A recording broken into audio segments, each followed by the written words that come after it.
Hi there. So there is a lot of video out there on how to use chisels and different techniques, and I'm not the best person actually to show you very skilled techniques with chisels. A lot of people have just been doing this for 50 years and I've made videos about it. But this one is a beginner's guide on how not to hurt yourself with chisels and or with hand tools in general. Actually, most of the time, when I hurt myself in the early days of doing some woodworking, it was never like a dramatic cut on the table saw or anything like this. It was always the small a movement with chisels or hand saws. So there's just two simple rules basically. Sometimes when you work with chisels, you can actually put a tremendous amount of force onto something that is very resistant to what you're trying to do with it. And if the pressure you're putting on something goes all of a sudden, then this tremendous force does no longer meet its match. Therefore, anything can go. So it's to keep control of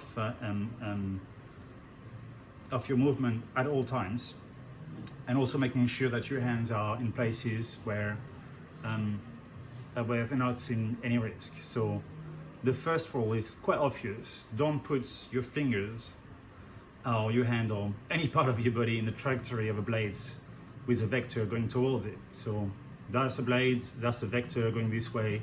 Don't do that.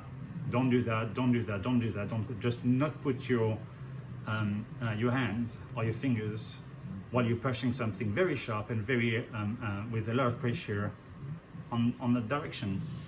It seems like a funny thing to say, but it's so easy when you start. You just put your fingers here and then mess around with a chisel, and then just the rest is history. The second trick, which is not very talked about so much, but is to keep your elbows in. I'll show you how this works. Basically, your elbow is here. You're putting pressure onto something, and there is resistance here, right? If my elbow is here, and then I'm putting pressure onto something, when this pressure goes away, my elbow can go like the control of my elbow could go, it goes, and then you don't have control over it. You don't have control of the distance you could travel, and you don't have control of the direction you could travel at. But if you put your elbows in, basically, you can only go as far as from here to there, and that's kind of a break and give you total control over what you're doing.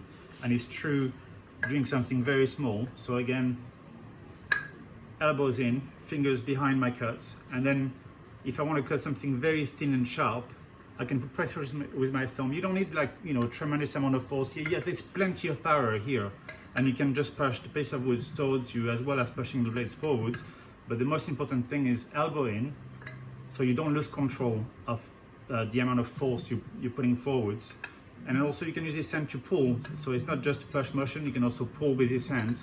And then here it doesn't really matter, but essentially elbows in, and then you can just put a lot of pressure with no danger of getting too far and then going into a direction that is not, there's no point of it going there basically. So even on things like this, so many times I just put too much pressure on things and I pinch my fingers. Actually, the blade would just go forward and my finger just get pinched in there.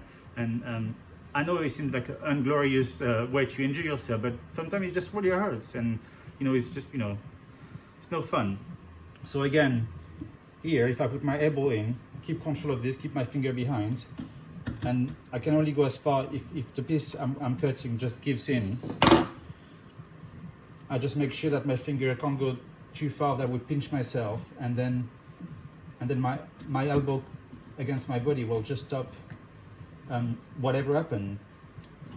So elbows in, and keep these hands away from the vector of the blades. They are simple tricks, but actually, even though I know those tricks, and it works as well with drills and all sort of power tools and stuff. If you kind of go like this on something, when it goes in, you just lose control. If you keep your elbows in, whether it's a twist, whether something even especially when you're on top of ladders and things like that. If you kind of like this and overextending, when things go wrong or just give and then there's no more resistance against what you're doing, you can fall, you can injure yourself. Like those elbow in technique, like roll, is a life-saving